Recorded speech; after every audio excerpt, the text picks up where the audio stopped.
வணக்கம். நான் ஸ்ரீரங்கம் ரவி உங்களோட பேசிகிட்ருக்கேன். இது ஆகஸ்ட் மாதத்திற்கான பலன்கள்.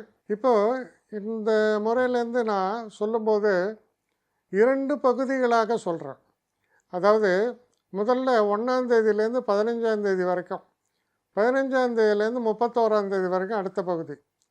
இது ஒரே எபிசோடில் தான் சொல்கிறேன். இதில் எதுக்காக அப்படி பிரித்து சொல்கிறேன்னா, சில முக்கிய நிகழ்வுகள் பார்த்தோன்னா சூரியன் எப்போவுமே 15ஆம் தேதியோ 16ஆம் தேதியோ உங்களுக்கு அடுத்த ராசிக்கு மாறுவார். அப்போ மாதம் மாறுகிறது, தமிழ் மாதம் மாறுகிறது. அப்போ பலன்கள் நிறையா வித்தியாசப்படுறது. அப்போ நான் இந்த பலன்களை ஒரே மாதிரி சொல்லும்போது உங்களுக்கு அது புரியாது. அதனால தான் நான் முதல்ல கொஞ்சம் விளக்கமாக தெரியணுங்கிறதுக்காக தான் 1 முதல் 15 வரை முதல் பாட்டும், 15லேருந்து 30ஆம் தேதி வரைக்கும் அடுத்த பாட்டுமா நீங்கள் நினச்சிக்கலாம்.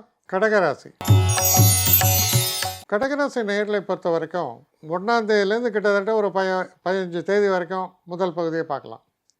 ஆகஸ்ட் மாதம் இந்த முதல் பகுதியில் நீங்கள் பார்க்கும்போது பார்த்தீங்கன்னா, அஷ்டமத்தில் சனி, அதை குறிப்பாக சொல்ல வேண்டியதாக இருக்குது. அப்போ அஷ்டமத்தில் சனி இருக்கும்போது பார்த்திங்கன்னா கொஞ்சம் தொல்லைகள் எப்போவுமே உண்டு. அந்த தொல்லைகள் உடல் ஆரோக்கியத்தை பற்றியதாக இருக்கும், தாய் தந்தையருடைய ஆரோக்கியத்தை பற்றி இருக்கும், அப்புறம் தொழில் சம்மந்தப்பட்ட விஷயங்கள்லேயும் சில தொல்லைகள் அது ஏற்படுற ஒரு காலமாக இது இருக்குது. அப்போது ரொம்ப நிதானமாக செயல்பட வேண்டும். ஒவ்வொரு செயலிலும் சற்று கூடுதல் கவனத்தோடு செயல்பட வேண்டும். நம்பிக்கை இழக்கக்கூடாது. ஸோ இதெல்லாம் பேசிக்காக இருக்குது. அதே நேரத்தில் உங்களுடைய 8ஆம் வீட்டில் சனி, ஆனால் 9ஆம் வீட்டில் ராகு. 9இல் ராகு இருக்கும்போது அதிர்ஷ்டங்கள் உங்களுக்கு நிச்சயமாக கூடி வரும். சில நல்ல ஆப்பர்ச்சுனிட்டிஸ் வரும், வெளிநாட்டு பயணங்கள் ஏற்படும், சில விஷயங்கள் உங்களுக்கு நன்மையாக நடக்கும். ஆனால் இது அந்த ஒரு விஷயத்தை பார்க்குறதுக்கு கொஞ்சம் ஓப்பன் மைண்டட்னஸ் வேணும்.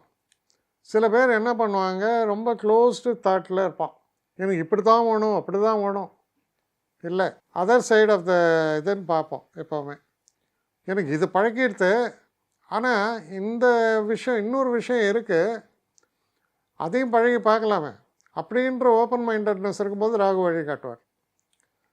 அடுத்து 11ஆம் வீட்டில், அப்போது 8ல் சனி பிரச்சனை, ரைட். அதை ஆஃப்செட் பண்ணுறதுக்கு 2 பேர் வந்து 11ல் உட்காடுறாங்க. அவங்க யாருன்னா செவ்வாயும் குருவும். அப்போ என்ன சொல்லுது, 9ல் ராகு 11ல் குருவும் செவ்வாயும் இந்த மாதம் முழுக்க இருக்காங்க.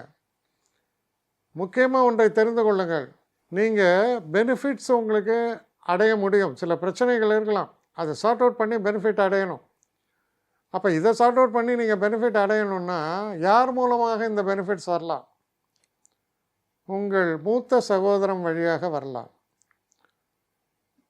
அதே போல் உங்களுக்கு நல்ல நண்பர்கள் இருப்பாங்க, அந்த நண்பர்கள் மூலமாகவும் நன்மைகள் நடக்கலாம். ஏன்னா பெஸ்ட்டு யோகத்தை தரக்கூடிய 2 பிளானட் 11ஆம் வீட்டில் இருக்கும்பொழுது எப்படிப்பட்ட பிரச்சனை இருந்தாலும் அதிலிருந்து வெளியே வருவதற்கான வாய்ப்புகள் உண்டு. ஒரே விஷயம் என்னென்னா, தன்னம்பிக்கையோடு செயல்பட வேண்டியது அவசியம்.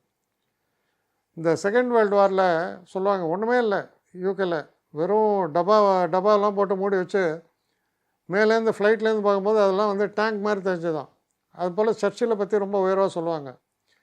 அவர் தான் 2 விரலை காமிச்சார், வி ஃபார் விக்டரின்ட்டு. அதுதான் ரொம்ப ஃபேமஸ் ஆச்சு. அப்போ இதெல்லாம் கற்றுக்கொள்ள வேண்டிய ஒரு விஷயம் என்னென்னா நம்பிக்கை. அப்போது ஒரு விஷயத்தில் நமக்கு பிரச்சனைகள் இருந்தால் கூட, இல்லை இதை நான் வென்றே தீர்வேன்ற நம்பிக்கை இருக்குது பார்த்தீங்களா, அப்போ வருவாங்க குருவும் செவ்வாயும் உங்களுக்கு உதவி பண்ண. ஏன்னா 11ஆம் வீட்டிலிருந்து அவர்கள் பார்ப்பது 5ஆம் வீட்டை. 5ஆம் வீடு என்பது புத்திஸ்தானம். அப்போ புத்தி தான் எல்லாவற்றுக்கும் ஒரு ஆன்சர், விடை கொடுப்பது புத்தி. அது கொடுக்கறது ரிசல்ட்டை, இதை செய் அப்படின்னு, அதை ஃபாலோ பண்ணுங்கள். அது ஏன்னா குரு பற்றி சொல்லும்போது வழிகாட்டி என்ற பெயர் உண்டு குருவுக்கு. அதனால் வழியை நிச்சயமாக காட்டுவார். 2ஆம் வீட்டில் புதனும் சுக்கிரனும் இருக்காங்க. ரொம்ப அருமை. வாக்கினில் இனிமை வேண்டும் சொல்லுவாங்க. உங்கள் வாக்கில் கவிதையே வரும், இனிமையான கவிதை, அவ்வளோ சிறப்பாக இருக்குது. அதனால் ஒரு விஷயம் நல்லா புரிஞ்சுக்கலாம், கேஷ் ஃப்ளோ நல்லாயிருக்கும், இதெல்லாம் நல்லாயிருக்கும். 2ஆம் வீட்டுக்குடைய சூரியன் உங்கள் ராசியில் இருக்கார் கிட்டத்தட்ட 17 ஆகஸ்ட் வரைக்கும். உஷ்ணாதிக்க நோய்கள் சில நேரங்களில் ஏற்படலாம், அதை பார்த்துக்கணும். வெளிநாடு தொடர்புகள் பெரிய அளவுக்கு நன்மையை தரும். ஏன்னா 8ல் இருக்கிற சனியும் சரி, 9ல் இருக்கிற குருவும் ராகுவும் சரி, வெளிநாட்டுக்காக நீங்கள் பிரயத்தனப்படும் போது அந்த காரியம் நிச்சயமாக வெற்றியை அடையும். அப்போது சோதனைன்னு எப்படி சொல்ல முடியும்? பிளெஸ்ஸிங் இன் டிஸ்கைஸ்னு ஆங்கிலத்தில் ஒரு வார்த்தை சொல்லுவோம். பிளெஸ்ஸிங் இன் டிஸ்கைஸ்னால் நம்ம பிரச்சனைன்னு நினைக்கிற இடத்துல நமக்கு வரக்கூடிய ரிசல்ட்டு நமக்கு பெரிய ஒரு விருத்தியை கொடுத்துரும். அதான் பிளெஸ்ஸிங் இன் டிஸ்கைஸ். அதுதான் உங்களுக்கு நடக்கிறதுக்கான காலம். நம்பிக்கையோடு செயல்படுங்க. 2ஆம் பகுதிக்கு வரேன். இந்த 2ஆம் பகுதியில் நம்ம பார்க்கும்போது சில மூவ்ஸ் இருக்குது. அதாவது சூரியன் 2ஆம் வீட்டிற்குள் போகிறார் 17ஆம் தேதி.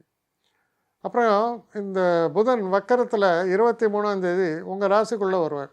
25ஆம் தேதி வாக்கில் சுக்கிரன் 3ஆம் வீட்டிற்கு உள்ளே போவார், அதாவது கன்னி ராசியில். இப்போ இந்த ஒரு மூவ்ஸ்னால பார்த்தேன்னா முக்கியமாக ஒரு விஷயம், 3ஆம் இடத்தில் சுக்கிரன் செல்லும்பொழுது சிறு பிரயாணங்கள் என்பது ஏற்படும். இல்வாழ்க்கையில் சந்தோஷங்கள் ஏற்படும். திருமணம் சம்பந்தப்பட்ட விஷயங்கள் ரொம்ப சௌக்கியமாக நல்லபடியாக நடக்கும். அதற்கான பேச்சுவார்த்தைகளாக இருக்கலாம், அந்த திருமணம் நடக்கிறதுக்காக அந்த ஃபிக்ஸேஷன் எல்லாமே நல்லா இருக்குது. அதுக்கு பிறகு இதில் முக்கியமாக ஒரு விஷயம் நம்ம பார்த்தோம்னா, இந்த 11ஆம் வீட்டில் இருக்கக்கூடிய குருவும் செவ்வாயும் அவ்வளவு ஒரு நன்மையை தருகிறார்கள். ஏன்னா 3ஆம் வீட்டை பார்த்தார், 5ஆம் வீட்டை பார்த்தார், 7ஆம் வீட்டை பார்த்தார் குரு. இது ரொம்ப சிறப்பான ஒரு சமாச்சாரமாக இருக்குது. அதே நேரத்தில் 6ஆம் வீடு அப்படிங்கிறது நம்ம ருணஸ்தானம், அதாவது ஹெல்த்தை பற்றி பேசுகிறோம். இந்த 6ஆம் வீட்டை செவ்வாய் 8ஆம் பார்வையாக பார்க்குறார்.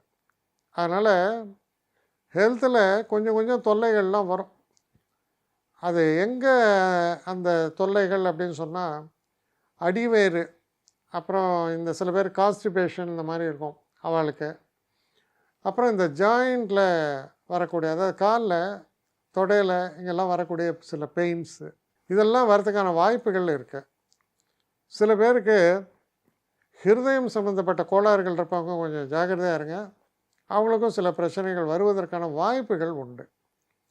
மற்றபடி இந்த காலகட்டத்தில் சாதாரணமாக இருக்கிறவங்களுக்கு எந்த ஒரு பெரிய பிரச்சனையும் இல்லை. பிரச்சனைகளை தீர்ப்பதற்கான வழி ஏற்பட்டு இன்னும் ஒரு படி மேலே போய் சொன்னால் உயர்வுகளை தரக்கூடிய காலமாக தான் இது அமையும். என்னை காண்டாக்ட் பண்ணணும்னு நிறைய பேர் நினைக்கிறீங்க. தயவு செஞ்சு என்னை காண்டாக்ட் பண்ணுறதுக்கு ஒரு மெயில் அனுப்புங்க, srirangamravi1@gmail.com. இது ஸ்க்ரீனில் பார்க்கலாம், இது அப்பியர் ஆகும். இந்த மெயிலுக்கு எனக்கு அனுப்புங்க.